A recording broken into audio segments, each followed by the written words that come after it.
ladies and gentlemen, the man who has put ESPN daily television on his back for the better part of the last 3 years? Yeah. Mm-hmm.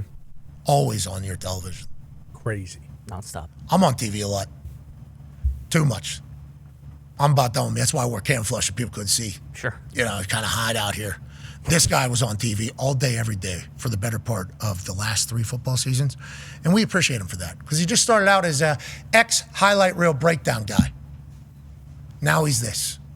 Dan Orlovsky. Breaking down film right there. Breaking down film right there. He was doing an email. He was doing his business while we were introducing him. Thank you for joining us and taking time away from whatever was just happening on that laptop, brother. Typing up an email, huh? Giving ideas. I am. Stuff for today's show. I was responding to something for a graphic that I kind of wanted to have built. Oh, we thought it was potentially to an NFL team. Ty has a question for you. Yeah, Dano, there was, I believe it was the Acme Packers account kind of repurposed something you may have said that said, hey, listen, I would love to be the Packers quarterback coach because Tom Clements is stepping down. He's retiring. Is there any truth to that? Are you going to be coaching Jordan Love next year? And how'd that come about? I think it came about because someone sent something on social media about that or something in regards to, I believe, Clements retiring.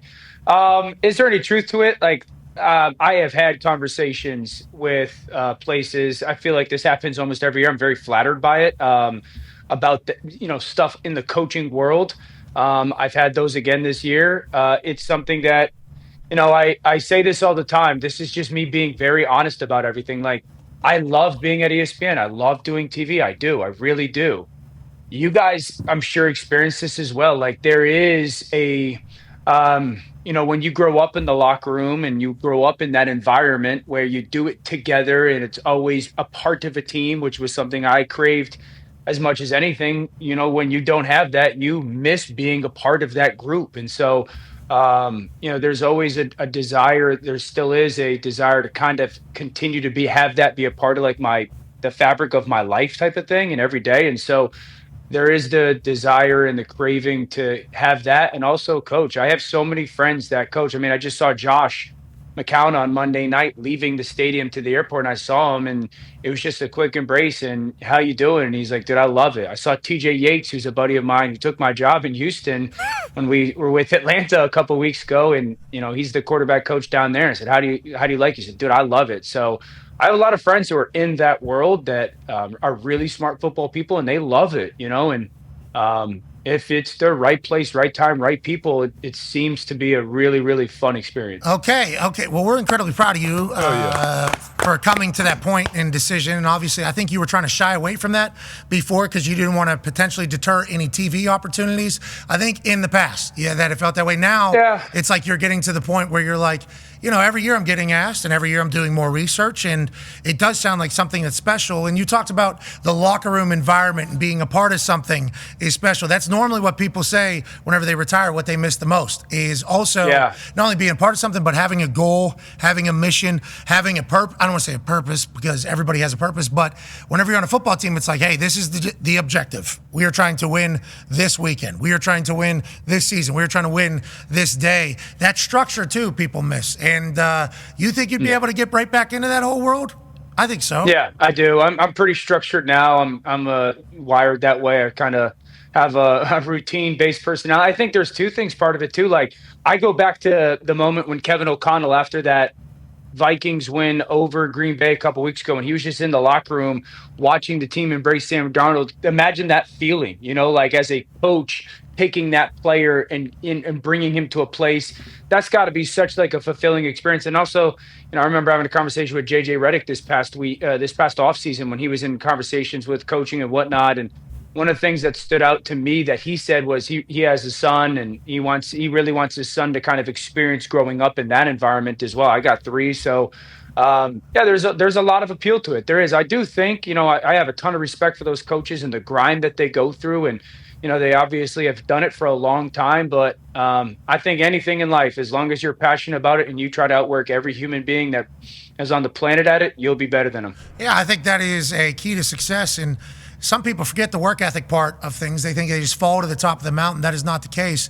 And if you're willing to put those hours, AQ was a coach for a little bit. He wasn't a quarterback coach. He was a assistant offensive line coach. Yeah.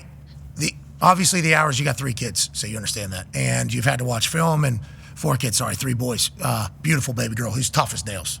She is absolutely. She's an absolute problem. Yeah, she's awesome. She's much cooler than her dad. That is that is like an easy thing. But coaching that is a very tasking job, which I think is why AJ and I are we're not supposed to be coaches because there's a lot of desk watching, right? Isn't that kind of how it goes? Well, that's just the from the beginning of time, that's what they did. I mean, back in the day, the reason it's called cut-ups is they literally had to cut up film, and it took that much time. Technology has made things a lot easier.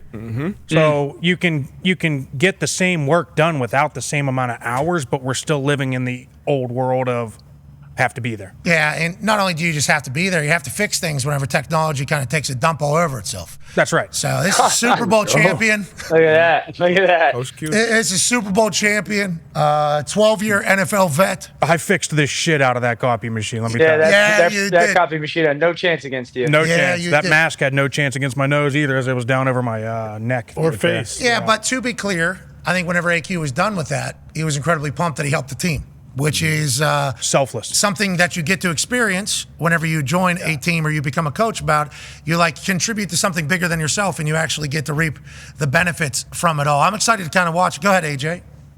Dano, we're seeing it seems like more teams this year after the season they're talking about accountability and fining players for being late. It sounds like star players on multiple teams might be showing up late or not doing what they're supposed to do at times. Is this something when you talk to coaches around the league?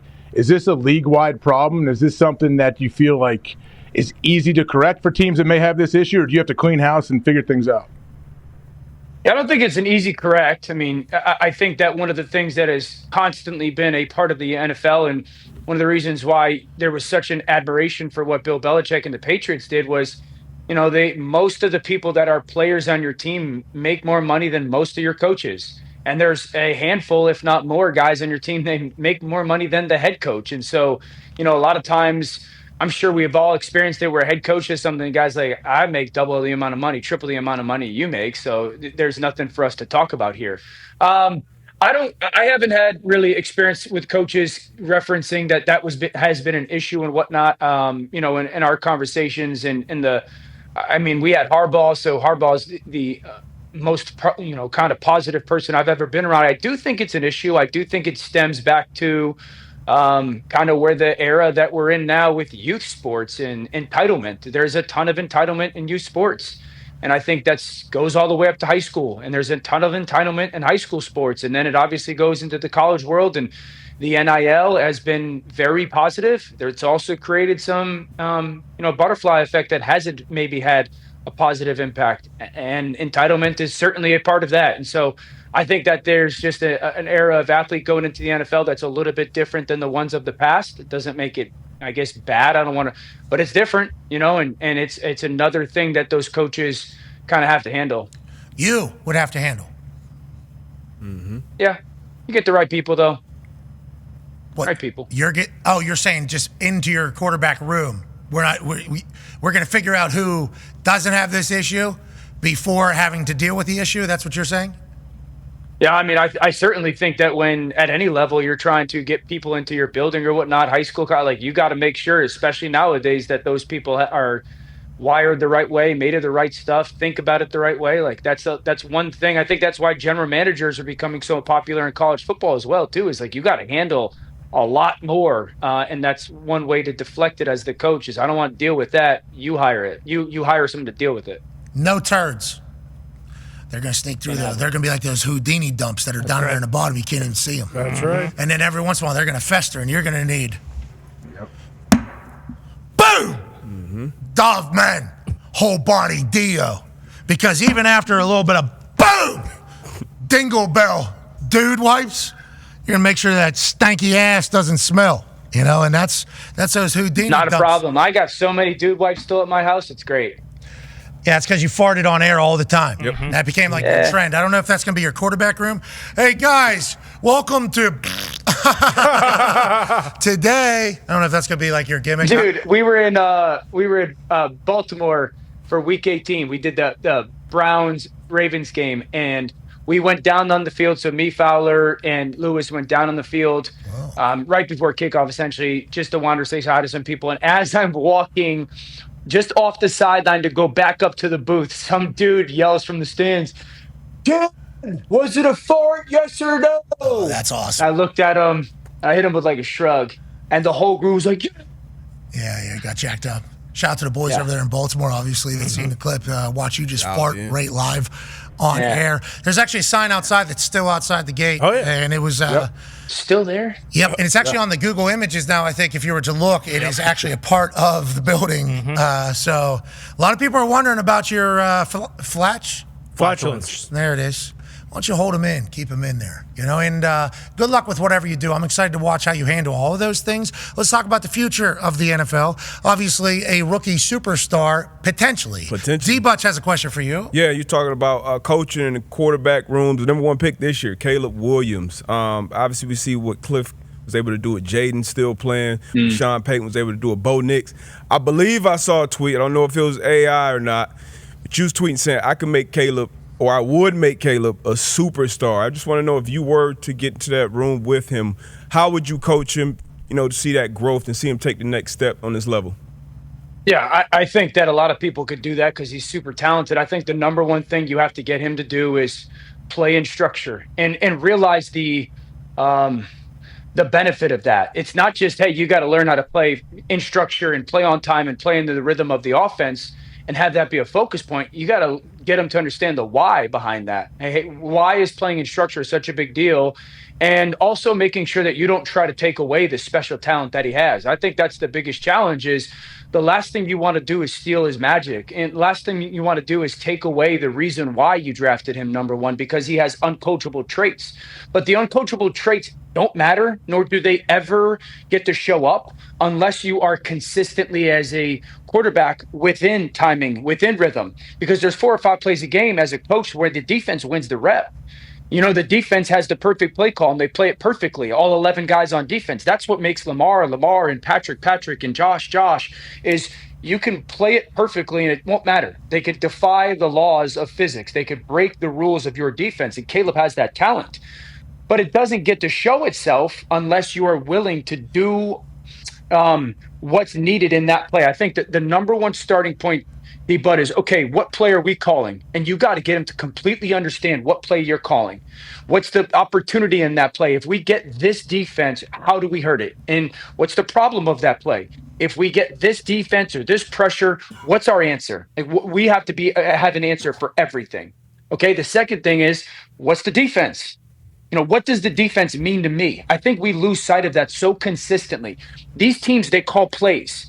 And then the defense, you're going to the line of scrimmage and you don't know what you're getting. And so the defense is asking you a question of like, what are you going to do with this front or this pressure or this coverage? You got to have the answer to that. And that's what is playing in structure. And that's what's playing on rhythm. That's what allow guys to play fast. And then you always, I remember Gary Kubiak constantly having us as quarterbacks, we would study the game plan. Every single play we'd have to know, and we would have to know exactly what was the number one defense that was a problem for every play. If you got to line of scrimmage, you got this defense, or what would be the defense that's the problem at the line of scrimmage? If we got cover 4 and they match everything on the inside, well, then what's the answer? Where does the ball go? And so I think that that's the starting point for Caleb and his development. I also think this, though, for a guy, he's interesting in this regard, D, but he makes some throws that are unbelievable. Yeah. Like the accuracy is remarkable.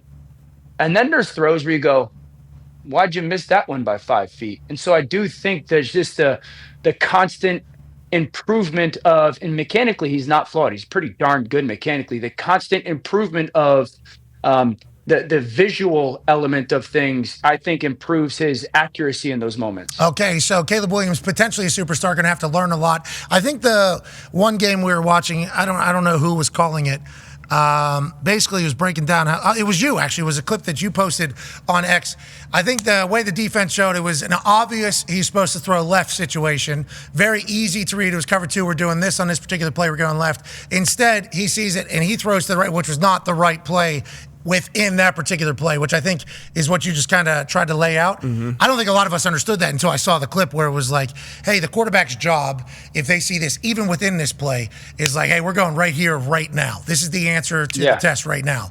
And then whenever you miss it, if it's not pointed out live in real time, I think a lot of us just think, that was a stupid play. That was, like that's everything. That's kind of like for me, Pat, I don't like when people say, well, quarterback, you can't predetermine your throw. Why? I mean, why do we get into certain formations as an offense, and why do we motion people in certain ways? Well, we're trying to create information. We're trying to get. So if I know you're in a certain coverage, and I know that this is the concept that we have called, and it's the perfect concept versus that coverage, why would I not? Now, I don't think you assume things. You got to confirm that the defense is what you're expecting, but it very much so. Like, that's how you get to play fast. That's why these teams get into certain formations and motions. And so I do think that's a part of it, is just really, really getting those young players, and Caleb specifically, to understand all of that, the why behind it, and then letting it loose, man. Yeah. You got to cover up the body ass stink, You got to cover up the bad football. You got to cover up the bad play. You got to put Dio. Your name's Dio while he's giving this answer, and you cover up bad shit. I mean, you should have a deal with them. So, like, I know we got you a Dude Wipes deal. You're welcome. You did. Thank you. And potentially your ESPN deal. You're welcome. But I'll take that as well. You sent my daughter to Taylor Swift, so thank you for that as well. Yeah. This one, it feels like a natural fit. As you were doing this, I'm like, oh, Dano's coming in to kind of cover up people's stink on this. And then I literally was staring at him like, Dano's whole body, Dio. He's bad football, Dio. Yeah. Is this all an audition to these answers he's been given? It sounds like he's trying to tell people, like, hey, I know football. Yeah, a little bit. Oh, man. Isn't that what he is? Yeah. Isn't that what he? Maybe. Stay away. You have a playbook, Dan? Chicago might have your guy right. They're looking for a head coach. Yeah, that's happened before, right? Where an owner has watched somebody on TV say something and be like, yeah, why don't my people say this? Hey, you're out. Hey, excuse me. Would you like to come in? That's happened very much through the history of sports media in the NFL. Dano's just saying, hey, just here's my thoughts, here's my philosophy. Now, AJ, you asked a question there that I think is a big one. Did you say? I said, do you have a playbook that you would take into an interview, Dan, if you were someone said, hey, you want to be our OC or quarterback coach? Yeah, I would morph the playbook of the Kyle Shanahan, Gary Kubiak, Mike Shanahan stuff. So a little bit of what Kyle does now, I think a little bit of what Kevin O'Connell does now, and then I would also morph a little bit of the Joe Brady, Liam Cohen stuff that they do, which is a little new age 4x1, outnumbering people, the use of two back, but kind of two halfback, maybe not just a fullback. I love the versatility of Buffalo's offense, Baltimore's offense. So I think it's kind of a combination of the stuff that's been in the league for a long time, but some of the new age 4x1 RPO quarterback design run. Okay, so I didn't know we were just going to do a coach's interview here, but what's your day one message to the group? No. If you could please tell, what is what are 3 key words? What is the mantra? What's the room going to be known for whenever you look back? No. I'm not there yet. Sound like, well, let's get there. Yeah. Why not? Why aren't we there? Well, that's a question I have in an interview. Bad preparation. Why aren't you there yet? Yeah, how come you haven't decided to do the coaching thing over the past couple of years? Were you scared of it? Did you think you weren't going to be good? Why is now the time that you're thinking about getting it? You miss it? Have you even tried it? Do you even coach your kids' team? Are you allowed to coach your kids' team in the county in which you live? Boys got a big basketball game tonight. Undefeated versus undefeated. Holy big hoop shit. game. Holy. What are they? All 3 of them are guards, and then you just got 2 other guys playing? Not dedicated to two of them play. My third one doesn't play because he has autism, so he's just non-sports, draw everything, coolest kid in the world. I got one who's a 3-and-D guy, and then one who thinks he's Jason Williams, but he's more like white chocolate. Boston Connor. Oh, well, you have no idea, brother. I got the elbow pass in my bag. Boston Connor and White Chocolate are certainly playing 2 different styles of basketball. Connor is a stroker, though. Yeah. Oh, yeah. So what AQ just said, Connor can 3-and-D. He can splash it. Yeah. I got a 3-and-D. Guess what the names of the 2 kids that we got to shut down tonight are? Westport, Connecticut. We got Bo, Chaz, Gunner. Bo and Gunner. Dogs. You guys are screwed, dude. Bo and Gunner are about to go bananas out there. Do not let Gunner get hot early. Yeah. Gunner is this wiry, flowy, long-haired athlete that Mick just White shows guy. up and strokes, dude. Okay. Yeah. Okay. So how He's got much? some Mick White He's guy in Mick him. White guy up there at UConn. Yeah, the same exact kind of style and vibe for their men's basketball. How old are these boys that are playing? These boys are in the 12-13 world, 7th graders. And we're watching film already on the other team. Okay. Yeah, how do you know so much about the opponent? Win everything, one thing at a time, AJ. Everybody knows about Gunner up there. Yeah. Bo? Bow and Gunner? You kidding me? Everybody. Wait, you got You're right. You're right. When Orlovsky got coffee this morning, the guy giving it to him said, "Hey, good luck with Bo." Yeah, you're right. I forgot about that when he went down the street there. Okay, so your coach, what's the speech? Are we giving a speech? I'd like to hear how we'd maybe rally a bunch of 12-year-olds or maybe an NFL team that you're currently interviewing for. You guys stop. Publicly. I'm not gonna be big. I won't be big pregame with them. Hey, let's go play our game. It's another game. Go play our game. Just another game. Bow and Gunner Go over play our there. game, boys. Well, They don't think it's another game, but Yeah, they think it's Now, championship. 20 seconds in, I'll probably dog cuss one of my kids for not playing hard enough. But Nice. How sweet is your timeout? You do big timeouts? How we? Yeah. I'm the assistant coach. My boy Chuck is the head coach. I'm the assistant. He knows a lot more about. I don't know anything about basketball. Bow and Gunner taking on Chuck and Dan is a Connecticut matchup that they've been dreaming of out here. Chuck couldn't sleep. We were playing against Bo, Gunner, Hendricks, and Ari. Oh shit, Hendricks and Ari. That's a tag team there at the back half Hendricks of is the a roster. problem. Hendricks is a problem. You don't like Ari? What's that all about? Ari's a hooper, but Hendricks plays his freaking rear end off, dude. Okay, Dan, you okay, AJ? You okay, AJ? I have a son named Hendricks. It made me chuckle. Yeah, I okay. have a 12-year-old named Hendricks. Yeah, Hendricks is a great name. Is he playing in Connecticut? Hendricks, He- Hendricks I know of. is Maybe, I Axel don't know. rolling up there? What the hell? Could you imagine? Hold on now. I didn't know the 12-year-olds are doing this much scouting of rosters and film and everything in these tournaments. Think about when Axel Hawk is coming to town. As an 11-year-old, the other team, the coach. Is this the puker? Yeah. Yeah, he's a puker. Is he a meathead?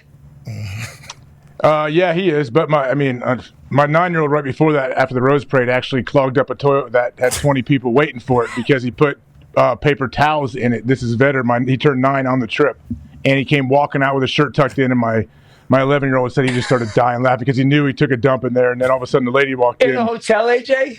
No, in a Mexican restaurant at the Rose Parade. So there was like 25 people waiting for the one bathroom. Look at you. Yeah, he put paper towels in because they were out of toilet paper. What's the name Hey, again? you know what's crazy? Better. The kid Hendricks that we're playing tonight, his little brother did the same thing in their house this week. It bursted the pipes. Their home is flooded, and they're living in. Hey, look, he's laughing in their face. It's coldest it's ever been. God damn, They got some lot about adversity. it. They got some adversity over there. Kids, man. Stallions. Good luck to all parties. Good luck to all parties. Yeah, he does. He's got their signs. Yeah, he seems like he's in their huddle. Yeah. What the hell? Yeah, up there in New England. Hey, Well, if you ain't cheating, you ain't Connecticut trying. is not a New England. What's that? it. We do not Yeah, claim them. yeah, it is. They do not count. Just yesterday, they said they were in. They're just We're as much as 100% New England. They're just as 100%. much as the tri-state area. Okay, Westchester, all those, they basically are part of Connecticut.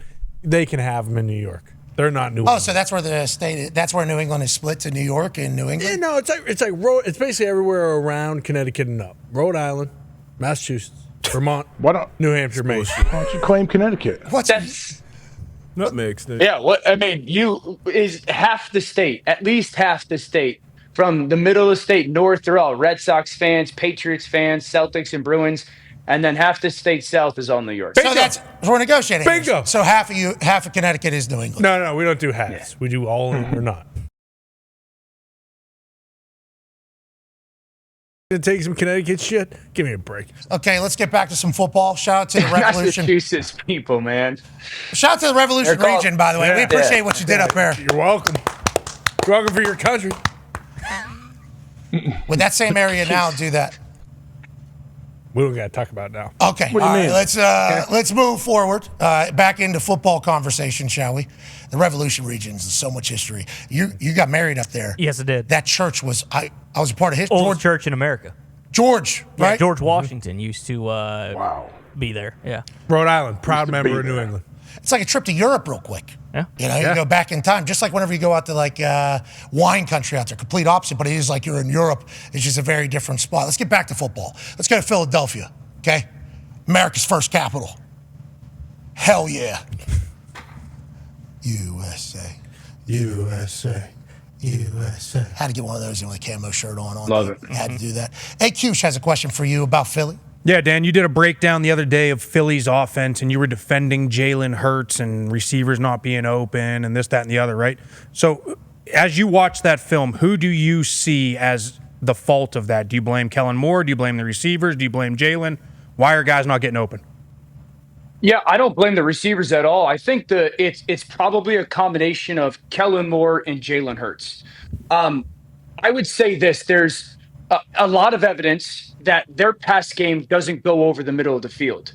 So I would say that there's probably a amount of information that they have as a coaching staff that says they don't execute plays pass game wise over the middle field very well.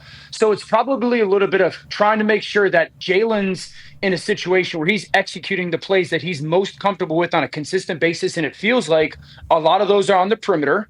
And then as Kellen Moore, he's trying to figure out how many different ways, or is there a different way to get the ball in a layered concept or crosses over the middle of the field?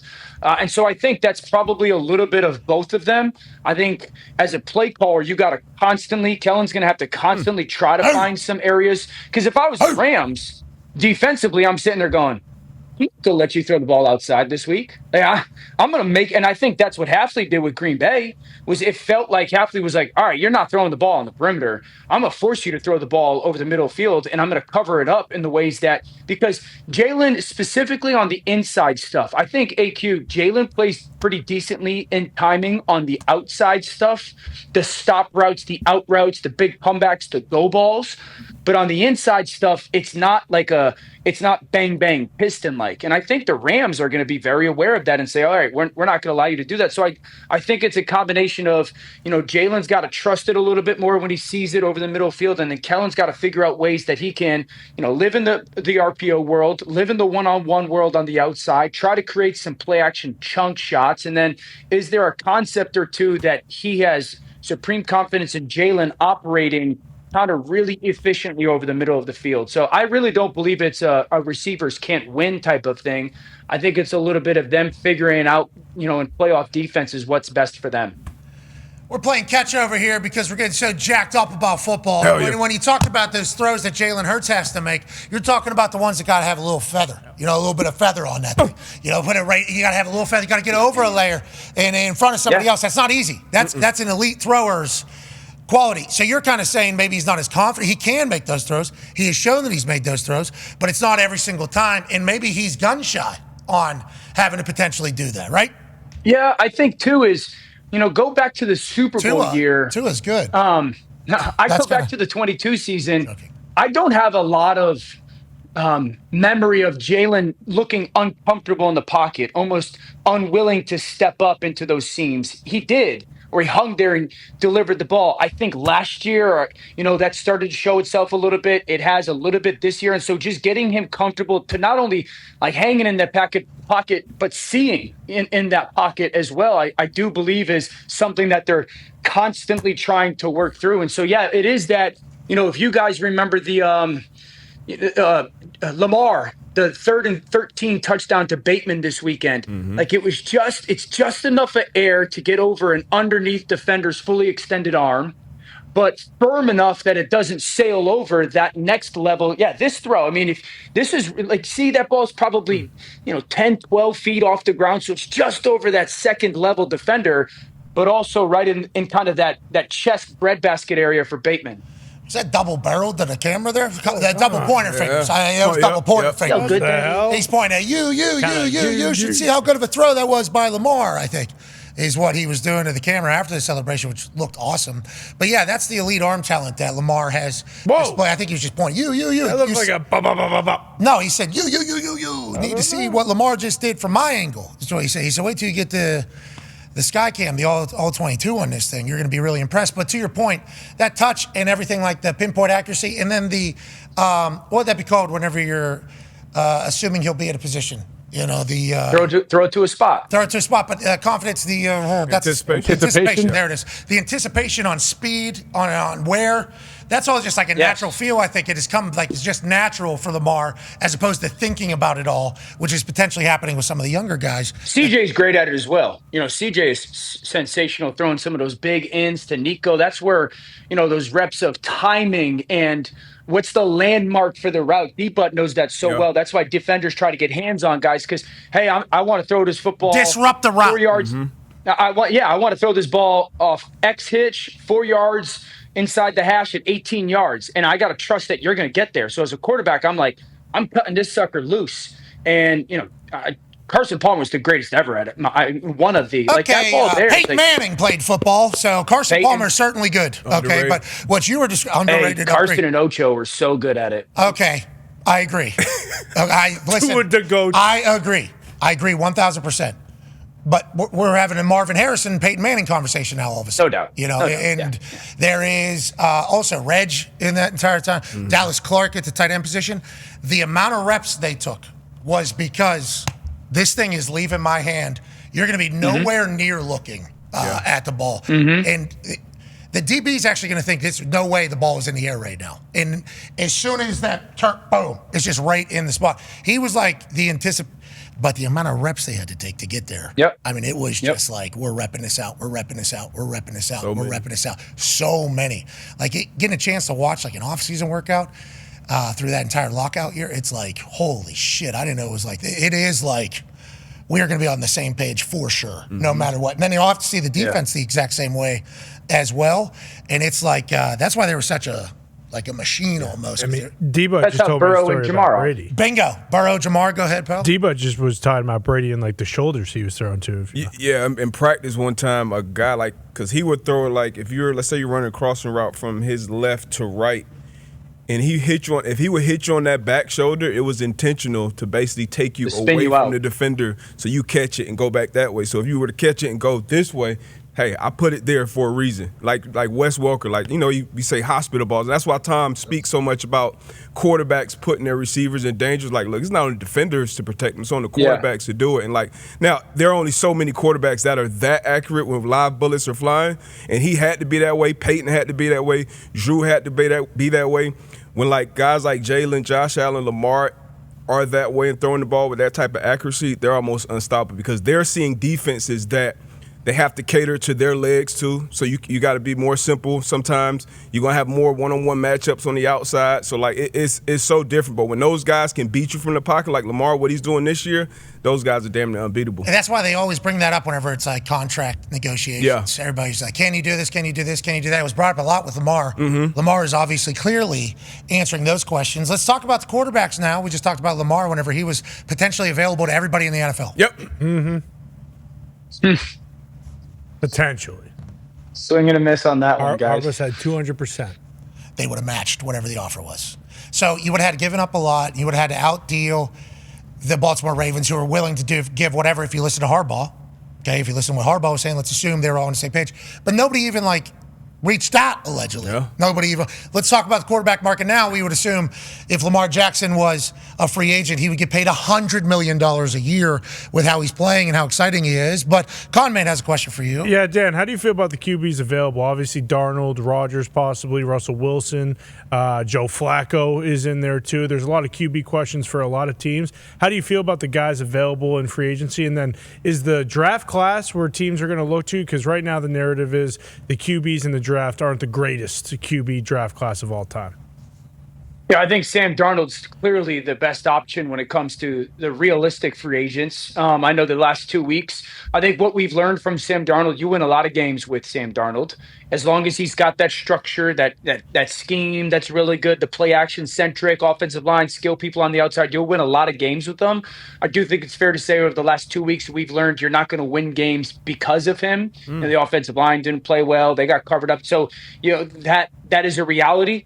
So if you're a team that, hey, we got to get just a really good player at that position. I want to get Baker Mayfield or Geno Smith. That's kind of like the lateral correlation. I think Sam's going to be that guy for somebody. I actually thought Rodgers, listen, if Rodgers wants to come back and play, I still believe Aaron's playing winning football. I thought his last 8 weeks when he got a little bit healthier, that was very obvious. And so do I think that, it's got to be in a situation that's ideally because of the age and his health? No question about it. Russell Wilson, I think the last 3 years we've figured out kind of where Russell is in his career. He's going to hold the football on a long time. If you can create some one-on-ones, he's got a chance to be a really good player throwing the ball downfield. I do believe he's not what he was 5 years ago. That's not some earth-shattering statement. The Fields thing is interesting to me and also frustrating to me at the same time because Pittsburgh, and I heard you guys talking about it, and obviously it's been a conversation all week. Like, this is one of the reasons why so many of us, and me very much so, was so convicted about keeping Justin on the field. Because now you still don't know. You still don't know anything. And for 2025, that position is a giant question mark. And it's like, well, bring back Justin Fields. But what do we really believe about Justin Fields? Where if you just had him play this year, I still think you would have been a relatively similar team. And at least you would have had the body of work of, nope, this guy can't do it, and we're going to not have him a part of our future. Or like, we are convinced that this guy's got a really bright future, and he's going to be our at least starting point quarterback-wise. And so the draft, I would tell you this, they're all very interesting. Shador doesn't have number one pick traits, but he's going to be in the conversation because physically he's not wildly impressive. He's not big. He's not crazy athletic. He's not a physical phenom. Cam Ward is a physical phenom. You're going to have to get him to play a little bit more in structure, a little bit like Caleb was coming out. I think Quinn Ewers is interesting because of what he, accomplished in his career. Milroe is interesting, just because he is a physically impressive human being. So I don't think it's this year's class. No, I'm sick of it. Will Howard is getting zero respect. And he can't even go back, right? He's got no years. This is last year. He's definitely going to the NFL. Mm-hmm. The big son of a bitch. Can move, too. I don't know enough about his game. Are you watching? Oh, you just watch the play. He's got Jeremiah Smith. He's got Igbuka. He's got Tate. He's got Judkins. He's got Henderson. Pretty good. I mean, he's got, and the tight end has the greatest name of all time named G. Scott. Oh, Kazmarek, you saying? Oh, yeah, and G. Scott Jr. Yeah. So he's got a lot of weapons. That's not his fault. He was no That's slouch. not his fault. He was no slouch at Kansas State, though. That's why Ohio State was like, hey, Still got to put it on play him. here. And he's got bop, too. Seen him skip around. I mean, he is, as we wrap up here on ESPN, he'll be back on NFL Live in just a matter of a few moments. We'll continue on ESPN Plus, Disney Plus, YouTube, and TikTok Live for the final few days. Have a good one. We'll see you tomorrow.